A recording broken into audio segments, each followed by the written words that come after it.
Turnover! What is up, coaches, cheerleaders, and or warp spawn? We're doing the panel again, talking about some Blood Bowl 3. We got a new face here.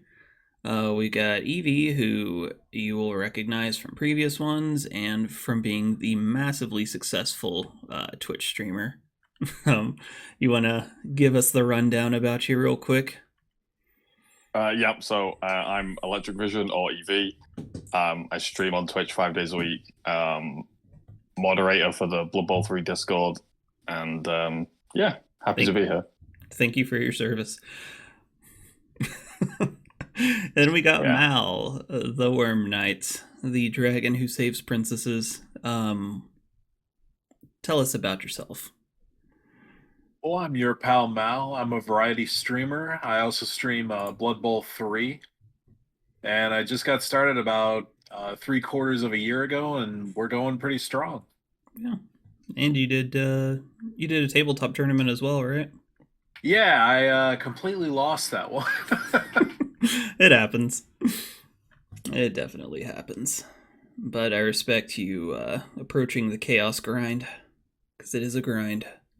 Okay, so we missed a season here, due to tons of different reasons, but let's just do a quick recap on season 4. Let's talk about the Wood Elves. How did they hit? Do you feel like it shifted things in a positive way? Do you feel like it mattered at all? I mean, obviously, the agility coach has got an option, but we'll start with you, Evie. What do you think on that?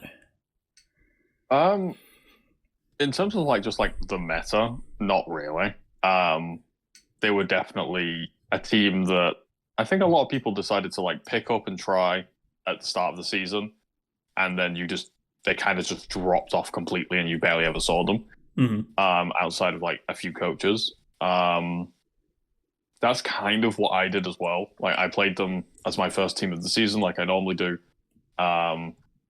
I got them up into the Master Division, and then after that, it was okay, right, it's meme team time, and I just made a bunch of random meme teams, and it was with my community and stuff, and it was just a fun time. But having another elf team in the mix is good. It's kind of bad for Elven Union, because now they are definitely kind of relegated to this, they're just not very good. In comparison. If you want elves that are faster and can do more elf BS, then you want Wood Elves. If you want elves that are more reliable and have a bit more armor, you want Dark Elves. And Elven Union, they don't really have this niche like the others do. Yeah, I've heard that from tabletop tournaments from Elfie coaches. You have a couple people who are just fanatical for them and think they're the best passing team and stuff. But yeah, I feel like they benefit a lot more from tournament packets probably than they do from league play. Yeah, they kind of just combust eventually, which is the main drawback. Would you ever take them over Skaven? No. I wouldn't take them over Skaven. I wouldn't take them over any other elf either. The one thing I really actually like about Elven Union is the catchers, because they have strength 3 that other catchers don't have. They have nerves of steel, which is really cool. But because they don't start with dodge or anything defensively, you have to level them up twice. So then you've got wrestle dodge or block and dodge. Mm-hmm. And then if it dies, which it will, it's such a pain to kind of get it back to where it is. Whereas, if a War Dancer dies, you buy a new War Dancer, it's got block and dodge, movement 8, it's already an amazing player. Mm-hmm. And then for Skaven, a movement 9 Gutter Runner is a great player by itself anyway. Right. And only needs one level up to really be impactful. I mean, they're already impactful. It's dumb, especially tournaments that are really low skill counts. Gutter Runners are just a menace. I have feels about that. But yeah, in general, you mentioned wrestle, wrestle dodge. I feel like on expensive pieces, at least coming from the teams I play, anything 70k up, it is a super feels bad for me to just wrestle and then throw it on the ground. If you do it on turn, the opponent obviously just gets to stomp their face. So That's kind of the thing. Obviously, elf coaches are smarter than me, so they probably don't do that in bad spots. But I imagine also stealing the ball and like scoring and outrunning them probably feels pretty good. Yeah, I Uh, mean that's kind of the whole point of the catchers. Like you need one of them to have like, block and dodge, and then that's like the ball carrier with like sidestep and maybe like a movement up in ladder and stuff. But then you do need like one or two of them with like wrestle and dodge and maybe tackle, strip ball, that kind of thing to just kind of get the ball on the ground. mm-hmm. Because they're the high movement players that are also strength 3. So they're the ones that are going to be running into the backfield and sacking the ball. Cool. Al, what are your thoughts on Wood Elves? Since I usually play a bashing team, I love seeing Wood Elves across the table. Because it turns a match from ball carrying into just beating the hell out of them. And usually you can get a few players down before they have a chance to grab the ball. I like them for that. I've only ever played them once in an exhibition game, and I was kicking myself the entire time because Skaven are just flatly better, I think. It's definitely a different play style and something from the previous version of Blood Bowl with Wood Elves. The passing used to work off the agility stat. So like you have linemen running around with passing 2+. It was ridiculous. Sometimes they'd set up these stretch plays and just clear the entire board in a turn, but they had to make dudes vulnerable in the backfield to do that. But that was always my least favorite thing because I was pretty much only playing orcs at the time, and movement 6 isn't terrible, but like it gets like ran past sometimes. And also, sorry to jump in, but like especially in like Blood Bowl 2 or like older rule sets with the agility with the passing and stuff. I mean, it basically meant that a player would get an MVP, and an MVP back then was 5 SPP, and you needed 6 to level up. So whichever elf got an MVP, they just made a pass in the backfield, and that was guaranteed leveled up then. And that was like you were leveling up at least something every game for its first level up. Yeah. The joys of passing in the backfield with 2+. The joys of having gutter runners with 2+ passing. Ridiculous. So ridiculous. All right. Necro. Same question. Let's start with Mal this time. How are you feeling about Necro? I like them a lot. They're kind of, since they have 2 strength 4 players, I don't really succeed in using them as a bash team. And it seems like they have to rely on the werewolves to eliminate pieces. And thankfully you get 2 of them. Yeah, I appreciate your coming at this from a bash stance. Like it makes my my face stomping heart happy. Evie, how you're feeling about Necro or hybrid teams in general? I absolutely love Necro. They are one of my favorite teams. They are the one tabletop team that I've got at the moment. Okay. And yeah, I just absolutely love the play style because I like to play either like super aggressive agility teams, or I like to play like positional and pitch control teams. And when you've got, like Mao said, you've got your 2 strength 4s that's got stand firm. You've got the wraiths, or as they're known as the bed sheets, with block and sidestep. And then obviously, you've got the speed with the wolves and the ghouls, and then just the fodder with the zombies. It's such a really nice team to play. Yeah, they won my Gutter Bowl tournament for whatever it's worth. But you notice in a lot of tournament packets, you'll have Shambling Undead in Tier 1, and by default, I think like Necros in Tier 2. There's sometimes that Necro doesn't need to be in Tier 2, in terms of getting extra skills and stuff, because they start with a lot. But, I mean, 2 goals versus the 4 goals, like, it's kind of doesn't matter. I mean, it can make a difference, but yeah, I think relying on the goals too much. I know that's the first thing if I'm in that matchup. I'm just like, okay, let's murder some ghouls and then we'll go from there. But all right, real question: Halflings and goblins. What are we feeling?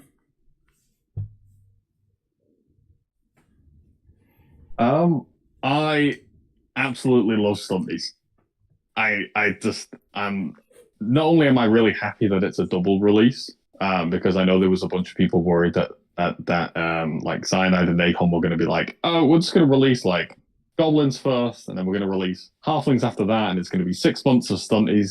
And people were like, please no, like we like stunties, but not that much.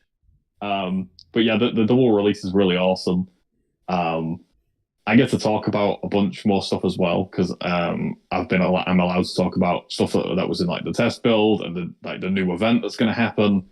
Um, but yeah, overall, I'm absolutely super excited for Stunties. I love the madness. Yeah. Mel, you haven't really gotten to interact with Stunnies yet, have you? No, I've never seen them on the tabletop yet. Okay. So basically, the term stunty, for anyone who is unfamiliar, covers the teams that your linemen are strength 2.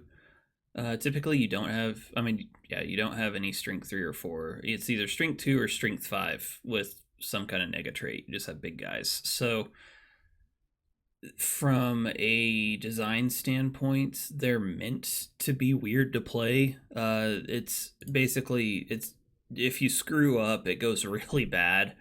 Or if you're having a particularly bad dice game, it can be really uphill. But they also have the explosive potential because of throw teammate access, which for halflings too, especially if you can get deep root, it can get absolutely insane.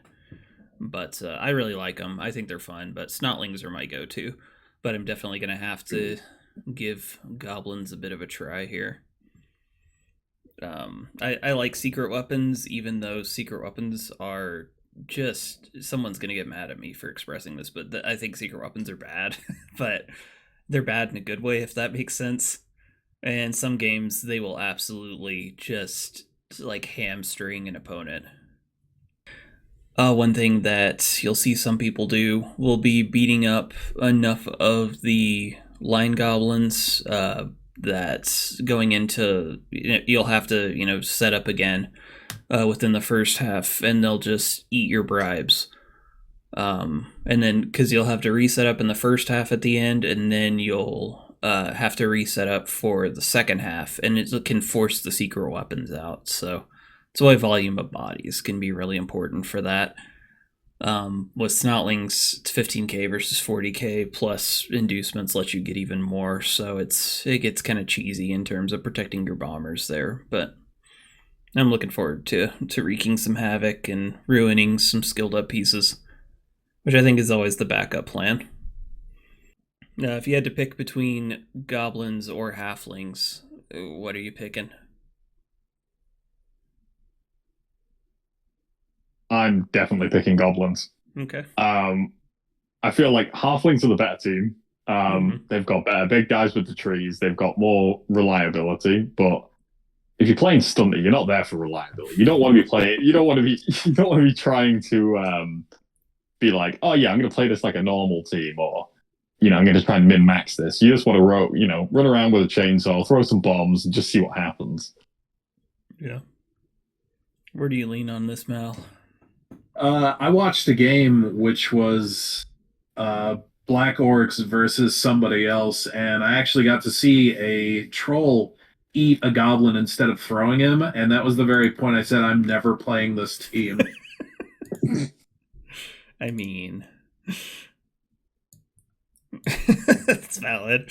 I was about to say, like, I pretty much only have third teammate successes from trolls, but again, I've played Snotlings a lot. And trolls are a mess. Like, they're there to save money. That's their big guy ultimate specialty, other than vomit, in my opinion, is just to be able to be a slightly cheaper meat shield. But, like, especially sevens tournaments, I usually try to go for Stunty Cup just because you can hit your niche. But, yeah, they are not ultra reliable. I don't think...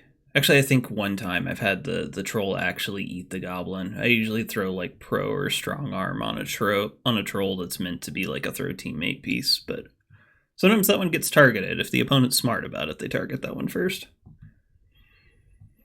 Yeah, I played, but like before Stunties aren't in just yet, but they're going to be in very soon. Before all of that, like a few seasons ago, I played like a Black Hawk team that just had a troll and all goblins on it, and the troll ate 2 goblins in one game. Okay. I was like, Nice. well, yeah, can't help that. Unlucky. I'm convinced that goblins are tastier than snotlings. I have no data to back that up, but it's a strong feeling, so it must be accurate. All right. Do you have any favorite moments that you can think of from, we can say, recent memory or just kind of in general from BB3? Anything that stands out, fun plays, even if it wasn't you, like. I can weigh in on this one first. I did an online tournament.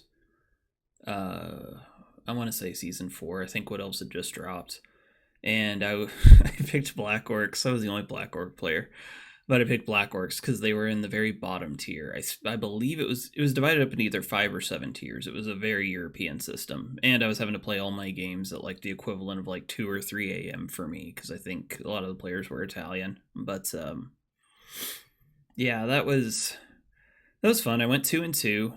I was overall like fairly happy. I hate using the term diced. I know at least one of those games kind of went badly, and what's been a trend for me lately, the first person I play either gets first or second. Like, that's just my round 1. It's just like this ultra sweaty, not in a negative way, but like skilled coach just coming out of nowhere, and it's like, oh yeah, I probably should be like on my A game immediately. But then there was the bug where Brawler didn't work, so towards the end I'm playing Black Orcs with no Brawler, and that was fun, but still managed to win. A lot of that just came down to the armor dice were right, so I don't know that I'm the best Black Orc coach. I think I'm all right, but the grab shenanigans are fun. Bribery and corruption is really like the draw. But this tournament also didn't, because of the way the inducements work, there were no inducements for the team build either, so it was another kind of uphill. But I think probably the only thing I did that was weird, instead of getting the sneaky get, I got the diving tackle. It did come into play a couple times, though. It was not good for some of my matches, but yeah. I think my favorite moment from that was a gutter runner doing 5 consecutive dodges on the sideline and just zipping past everything like I double columned, like lately I'll have, square, square vertically, a space, then like square, square to the side. So it's kind of a disjointed plus sign. And if they're hanging out there, it's like, have fun, they have to waste movement or whatever. But you can go first, Mal. Oh, sorry, I was just interrupting you. How very American of you. But yeah, my favorite moment this previous league was I was playing Chaos Chosen, and my opponent got enough inducements to buy a star player that was a dwarf. And on turn 4, I actually managed to kill him with a Minotaur. 'Twas a glorious death, despite being a dwarf. I love Minotaur shenanigans. They're still probably my favorite big guy. I love the model on the Minotaur. It's fantastic. Mm-hmm. For me, online stuff, I've had the odd fun team, the odd fun play. Like I got like a play of the month thing for that you can take part in if you make like a clip and you can like upload it to the Blood Bowl 3 Discord. And then like the winner of each month gets some Warpstone, which is nice. I managed to do a 1 turn with Necro in a blizzard with no rerolls. Okay. So I just absolutely diced it and was like, "Yep, I'll take that. That gets me a draw. Thank you." MVP. My last tournament yeah. I was running Old World Alliance. They're pretty popular in US tournaments. It's kind of weird, but they're usually given in my opinion, too much of a skill package. I think it's one that we need to keep an eye on, because on paper they're terrible, but they have enough that you can do things. And I went draw, win. But both of my draws were turn 16 scores. And it was, my opponents were really chill about it. I know I would have been pretty salty, but it was fun. I had a bunch of old models, and I realized I was like 2 models away from having the team built. And I had, in a couple of the events I had covered within just this year, Old World 1, and I was like, I gotta give it a try. It's just skill soup, pretty much. Like, Old World Alliance are super scary in NAF. Like, in like ladder play, they're like terrible. They're like just absolutely awful. But like in NAF, when you just like throw 9 skills at them, and all of a sudden it's like, oh right, how am I supposed to get past this? If you it's allow like stacking, a tree. It's just a tree and a bunch of dwarves that just sit there all with guard in the middle of the pitch, and then you have to pick a side, and then you just kind of get smushed into off the pitch. Like, unless you're big and strong and have lots of guard yourself, if that tree decides not to root and just starts shuffling over, you just get pinched. Yeah, I've seen from the tournament builds here, I don't see a lot of, in card games they would call it net decking, but I've probably seen more similar builds for Old World than other teams, which probably leans towards optimization, and it's kind of like with dwarves, you see a lot of similarities. But for the most part, they kind of just don't take a big guy here and then just hyper skill out, especially if it's, they allow stacking. They'll hyper skill out their basics and their positionals. You never see the dwarf runner. But the catcher, that's another one for the matchup. It's like, I am gonna just murderize that human catcher the first chance I get. I remember one game in particular playing against a dude, like old timer, really skilled coach, and the whole first half I'm just like, I just want to poke the catcher. I don't care about anything else. I'm gonna eat the first score. We'll come back. We'll turn this into a draw if we have to. That was kind of my initial plan, because I wasn't confident in being able to score past him. I was playing Tomb Kings. And then turn 8, I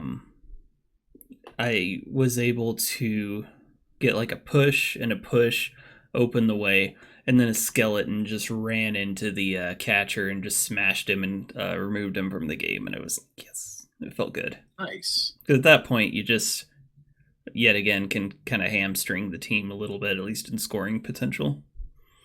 But that's an interesting approach. I'm going to have to try the tree build.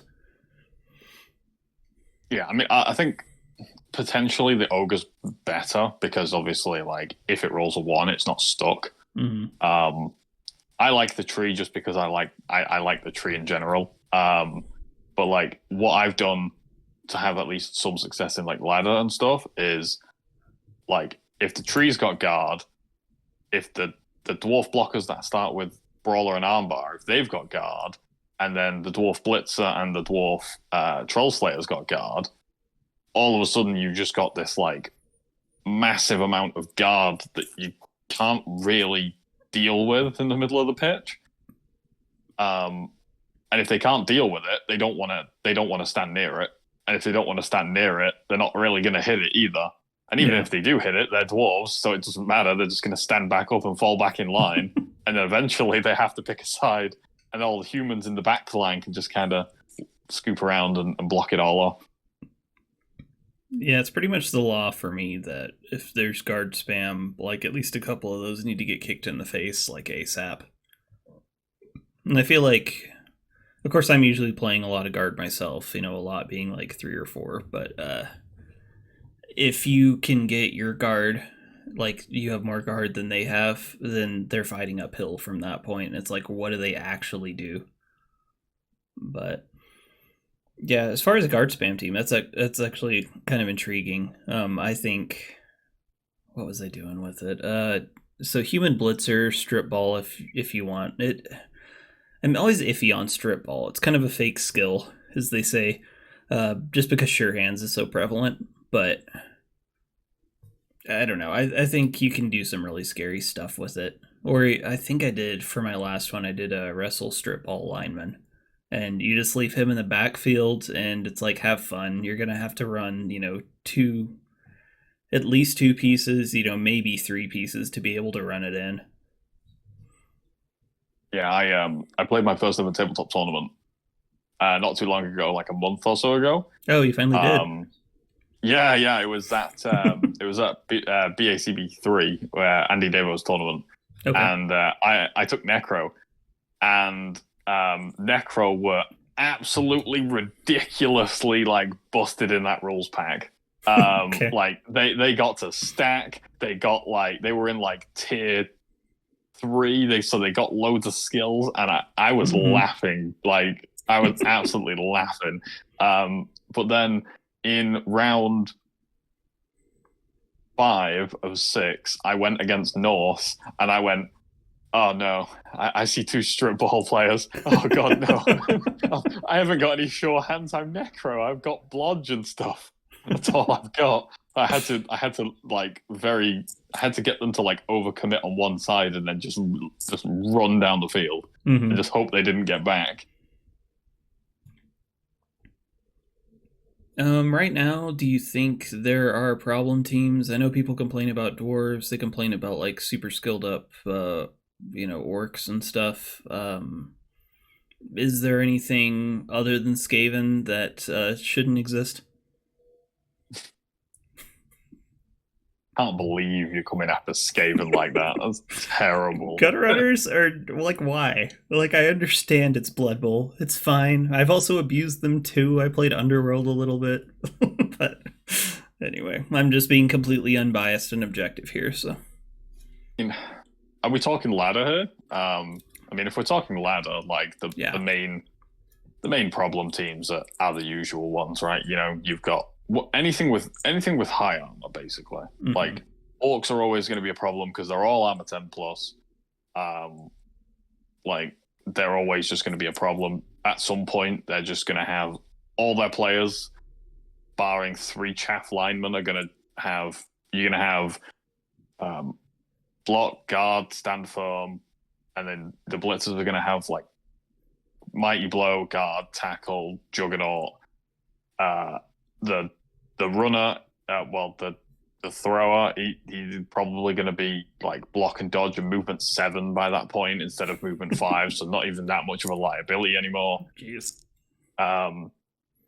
There's a couple of teams that have been trying to counter this, which has mainly been Dark Elves that essentially have gone like dodge on the blitzers, maybe sidestep as well, and then have started just like trying to farm SPP on them so that they can get like plus armor value.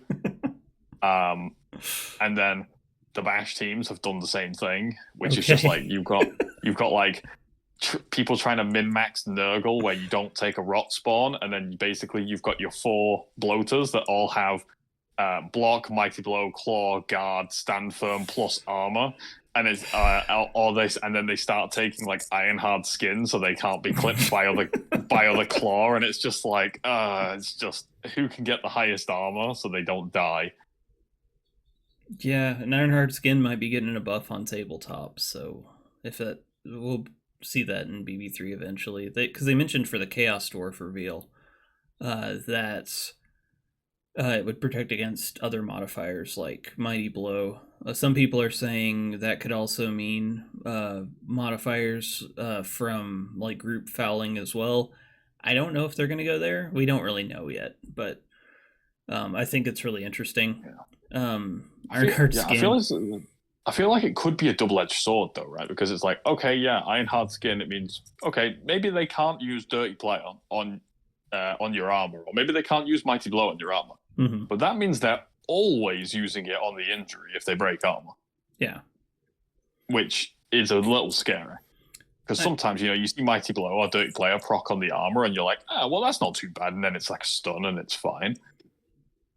Yeah, other than Underworld, though, mutation access is like already on teams that probably need a couple extra skills. So I don't know if it's like really drastically going to come up that much. I believe it will be taken ever, as opposed to just not being taken at all. You might even see it splashed on a runner if they, extra arms, Ironheart skin or something, but at least, I don't know. I'm bad at leagues, so I don't know how to plan all that out. I like the idea of that Nurgle build. I actually might try that. Definitely got to run some goblins, though. You'll only ever see it in like super high team value environments. Mm-hmm. You'll never see it in NAF outside of it literally just being a skill on the new Trove team. Yeah. I'm actually really excited for the new Chaos Dwarves. It was getting announced 2 a.m. my time. So I was like, well, I'm going to wake up in the morning and we're going to see what happens. And then I saw Chaos Dwarves and I was like, oh no, please. Like flashbacks. And then they like kind of nerfed them and they took tackle off them. And I was like, I actually really like this. Thank you. Yeah. Yeah, it's going to be fun seeing Dwarves next edition. I'm pretty sure if they're already hitting Chaos Dwarves, they're probably going to go that way too. But I feel like orcs, humans, dwarves are probably like in the realm of not needing a rework, but probably gonna get one at some point. Mm-hmm. From just like making changes. And I've said this as well. Like now, this is the second team that has dwarven players that don't have the standard dwarf like block and tackle. Right. So the first one was OWA with the armbar and brawler. Now these ones just have block. It feels like GW are like experimenting on potential ways to rework and potentially take away some of the frustration factor from the actual dwarf team when they get a rework. Yeah. Well, there's a big difference between, I don't want to completely open the Pandora's box of dwarf discussion here, but that's like 1,000 videos worth of content by itself of over and over again. But I don't know. I don't mind seeing the variety, and I like to see weird janky skills. Like I like to see armbar. I will never spend points on that, but it's cool to see. You were mentioning the people taking armor ups. I think it's worth pointing out that if you roll into an armor up, it only adds 10k to the player value. Yeah. It's the cheapest of the raw attributes to upgrade, and some tournament packets will allow you to just purchase the upgrades at gold cost. So you can... I wrote up an orc team that was all AV11. I ended up not going with it for that tournament, but I was like, hypothetically, why can I do this? This is stupid. I know for Tomb Kings, with those, I will gladly chunk the 20k at being able to get, my blitzers up. It just helps. Every single time I've done it, it has been good. So it's so cheap. It's dumb. There's a lot of things that don't need to be like AV11 that can be AV11. I really hope that they kind of rework the table a little bit for the stat ups. Mm-hmm. My main thing is just make an armor up 20k like everything, like movement and stuff, and then it's far too easy to get movement at the moment. There's I think it's something like 13 out of the 16 options you can just pick movement. I feel like if they just swapped around movement and passing, so like most of the time you got like armor and passing, like, and then you just wouldn't like, you might see these some of these like, crazy passing 1+ Hail Mary passing shenanigans where you can just like throw the ball anywhere you want. Right. Or instead of just like, okay, every single ball carrier on every single team will take double move up because it can. Because that's what we're seeing at the moment. Like, dwarves always have a movement 8 runner. Chaos Chosen always have a movement 8 beastman. It's just like everyone has a max movement they can. If that was all passing and the occasional movement, like the occasional agility and the even rarer strength, I think that in itself would go a long way. I say this is a primarily bash coach, but I feel like movement allowance is the most broken stat in the game. It is the only stat that does not rely on dice rolls to be useful. And it's also you can have 100% chance of not being interrupted with it. It's really good, and it should add 40k to player value, in my opinion. At least 30k, as opposed to just 20, like, for being what it is. Obviously, movement speed in any game matters, and if I was like a professional game dev, that would be my nightmare, trying to balance movement speed, because it's one of those all or nothing things.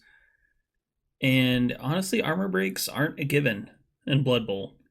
Especially if you're trying to get 8+, you're still on the losing side of a coin flip. Until you start adding a bunch of things, and by the time you're adding things, that's other stuff you aren't adding. So it gets a little hairy, but on the ladder, I know it's a bit of a different story in terms of survivability too, and it's cool to have a super skilled up thing, but you get a couple of bad pushes, or you didn't commit half your team to screening your runner, and then sometimes they just get through. So especially if you get a bad turnover like early in a turn after doing your basic stuff, but that's its own separate thing. Okay, yeah, crossplay. How are you feeling? Like, has it? I'm assuming you find matches quicker.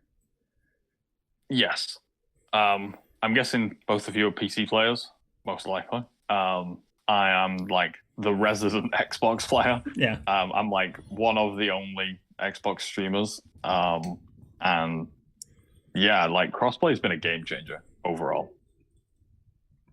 Just being able to find a game whenever the hell I want has been amazing. Like in the past seasons where crossplay hasn't been a thing, you get towards the end of the season, like last month, and like there was some times on stream where I'm like, "Hey chat, yep, we're talking for 45 minutes until we find a game."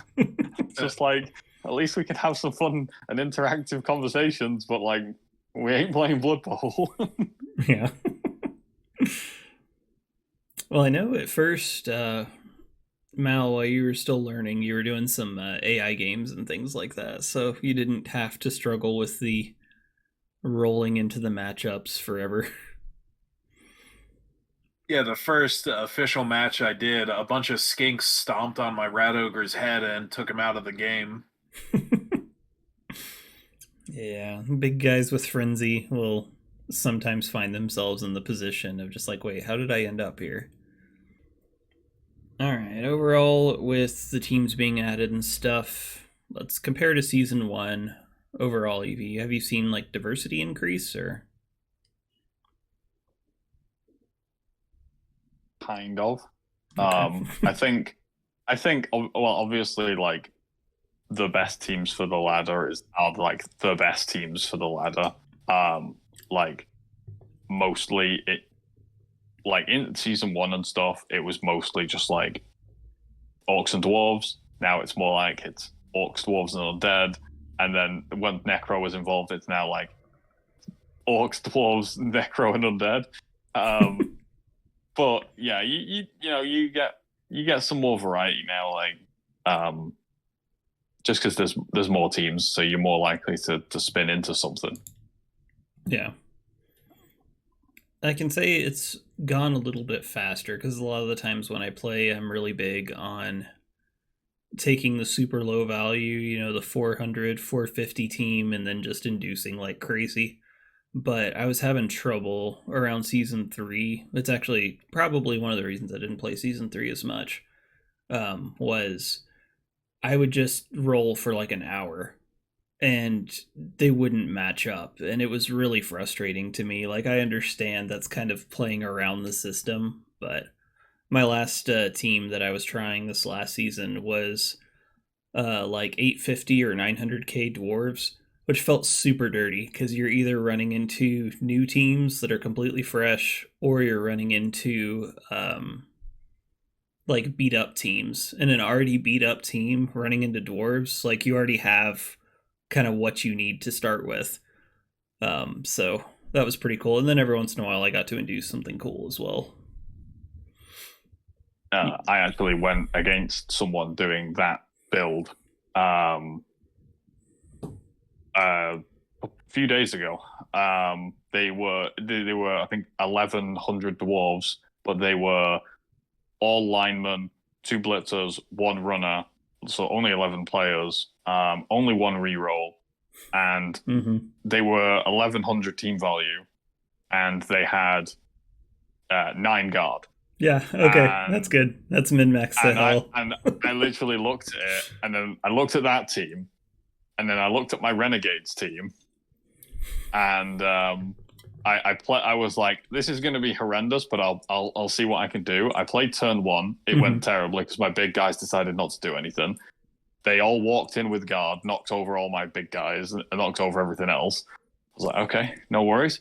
I'll try and blitz with a big guy. It rolled a 1. I was like, you know what? I don't really want to play this one anymore, and I just kind of dipped out. I was like, I don't want to play that. It's totally reasonable response. Yeah, I was like, it's near the end of the season. I'm playing Renegades, for crying out loud. Like, what is the point in playing into that whatsoever? I know, Mal, you had some fun with Renegades, right? Yeah, I really like them. Yeah, I ran him for 2 tabletop seasons in a league, and my Minotaur missed half of the second season for various reasons and had to be replaced. He was like one of the only players I redrafted because I'd gotten him up Juggernaut, something else I can't remember. But yeah, they're swingy for sure. Yeah. Can I go back to the matchmaking for a quick second? Yeah, sure. You said you were running like 400, 500k teams for like, trying to get inducements, that kind of thing. There is a new mechanic coming next season. So it's the long and short of it is you can inflate your team value for the matchmaker. Okay. So let's say you've gotten like a goblin team or just a team that you want that's low team value that's like 700k. There's like a little slider on the team, and you can click it, and it goes up in 50k increments, and you can say like plus 300k. So then the matchmaker will assume your team is at 1,000, and it'll match you into someone that's 1,000, so you can get inducements and stuff. Interesting. So it means that like beaten up teams can just set that up to 1,000 so that they can get a game faster as well. But it also means that people that want to like underdog or maybe get an inducement like Blackhawks with a bribe or something, they can try and do that as well. That's a really good change. I love that. Yeah. And the good thing is you can't go down with it either.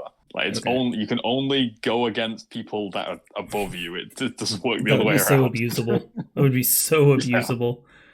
Well, I can see myself like playing like a 400k team and then just jacking it up to like 1,500 just to see what chaos can happen. I believe in like the first playtest was like there was like a limit of like 300k. Okay. And then in the most recent one, the limit was 600k. Okay. So where they land on it on release, I have no clue. But I have said, people have said like, oh my God, that's going to be so broken and all this. And I'm like, listen, right, you can be whatever team you want, right? But if you spin into like orcs and you're like 300k down, you're not having a good time. Like if they've got like that much worth of skills, like, yeah, whatever you induce might not make the difference. Yeah. So yeah, it's gonna be good for the beaten up teams. It's gonna be good for the stunty teams. Yeah, I think it's gonna be a very nice change. I just want to touch on this real quick. So going forward, they've actually clarified some of what, like, I guess the rules for the ladder. So match fixing will be a permanent ban, which I don't think anybody would argue that's a bad change. Like that, everyone knows that's not allowed. Everyone knows it's dodgy, and everyone I'm just glad that those involved got punished for it. And now it's like there is now a zero tolerance on this. If you start messing around now, it's almost like, yeah, we've admitted that we've done a bit of an oopsie and we didn't clarify it when we probably should have done. It was an oversight. And now that we are on top of it, if you get caught doing this now, that's it. You're done. That's it. It's over. And I feel like the zero tolerance approach is a very good one. Yeah, I agree on that. I'm just a big fan in general of I've played a bunch of different games competitively, and it's always better to have things in writing than to not have things in writing. I mean, some people look at a rules document and be like, why is this here? Everybody knows. And it's like, it's because somebody either didn't or knew that it didn't say, And yeah, I will say community response without really delving into it. Community response, like, I feel like was a lot more balanced in a lot of games, especially card games. If there's something exploitable that's, when I say exploitable, I mean like,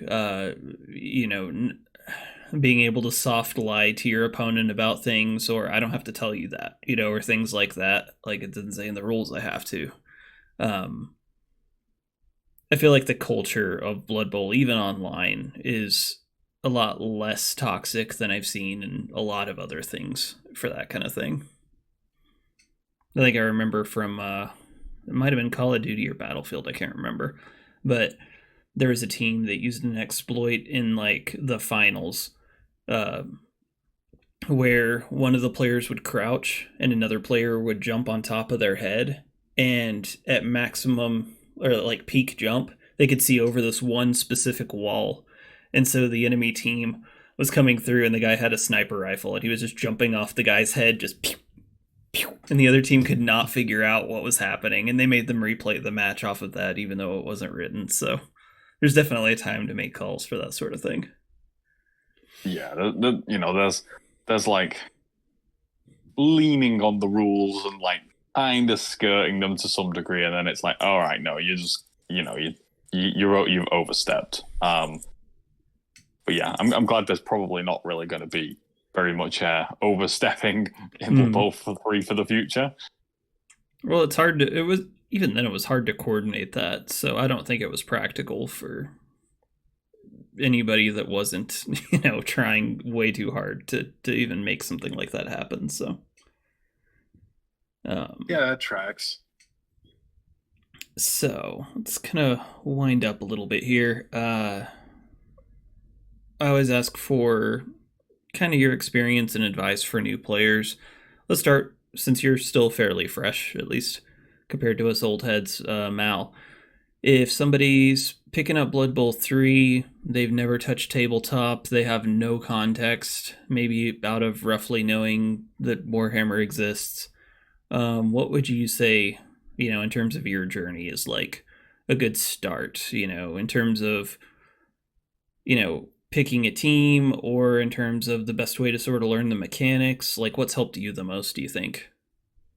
I think the best thing a new player can do is play a tier 1 team so they understand how important skills are. Because I didn't realize how important, like, dwarves have block and tackle, and playing a team that has neither of those, I was really behind the times. Yeah, because you were jumping in with chaos.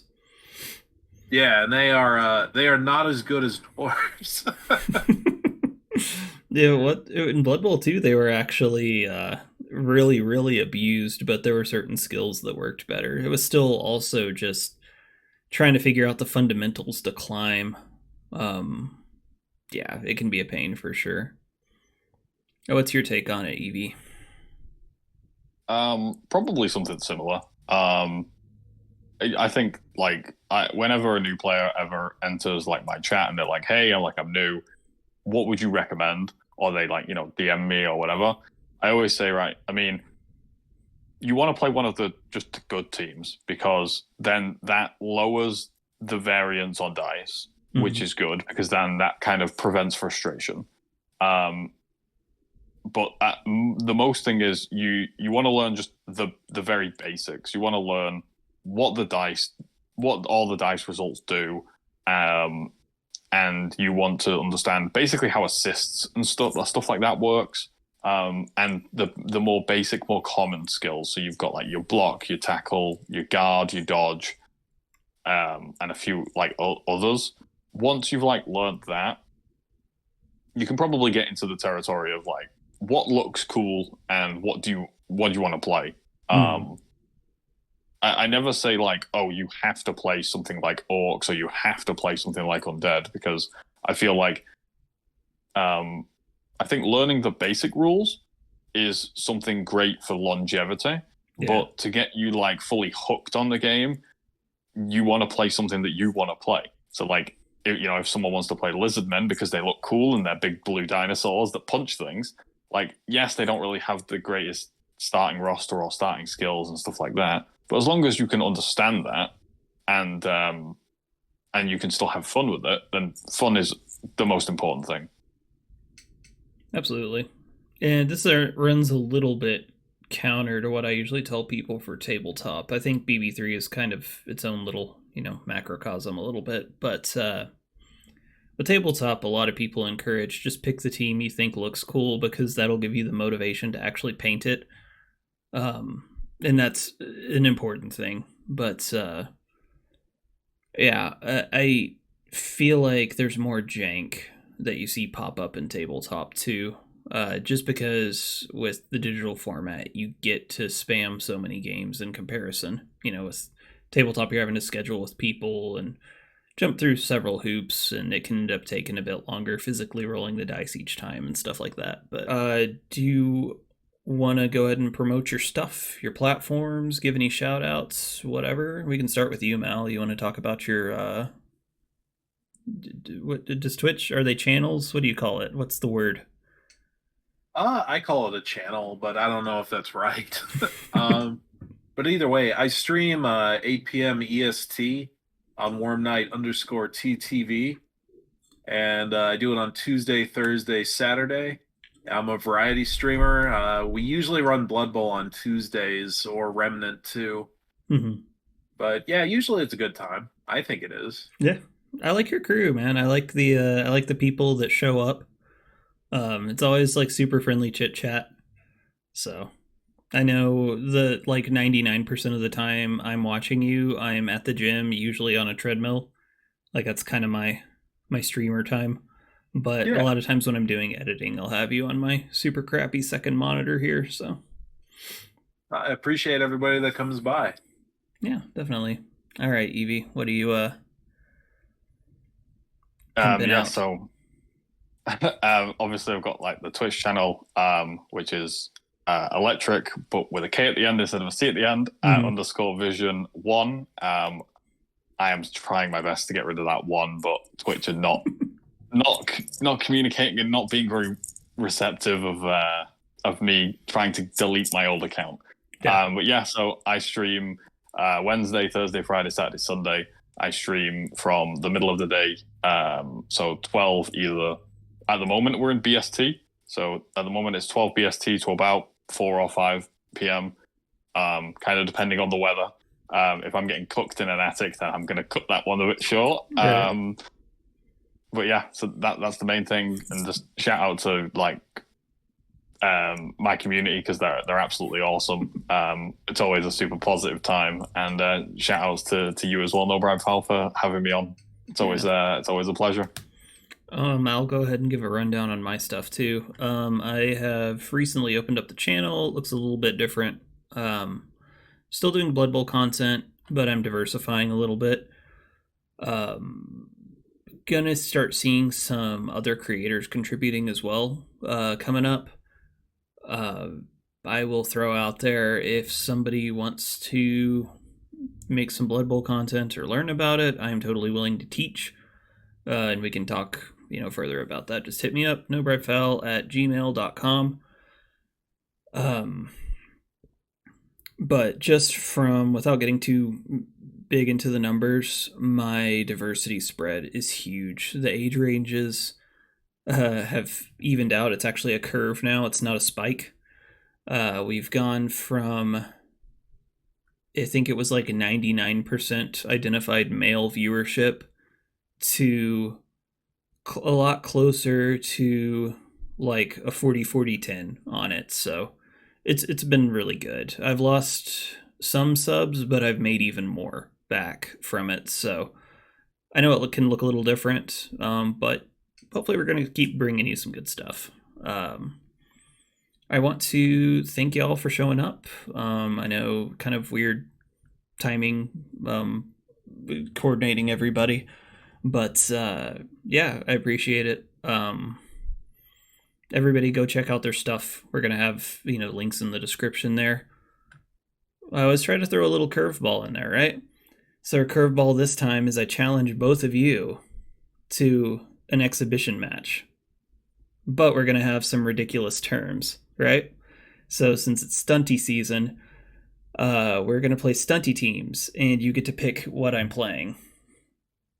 So that'll now have to happen at some point, or no balls. So that's the rules. Also, I'm going to refresh my challenge. I have challenged you, Andy Davo. I have challenged you 4 million times. I have publicly posted about it. I have made videos about it. I have responded to your public posts where you're responding to other comments except for mine. You can't run from me forever. And on that note, I'm going to ask y'all to keep on watching. Turnover!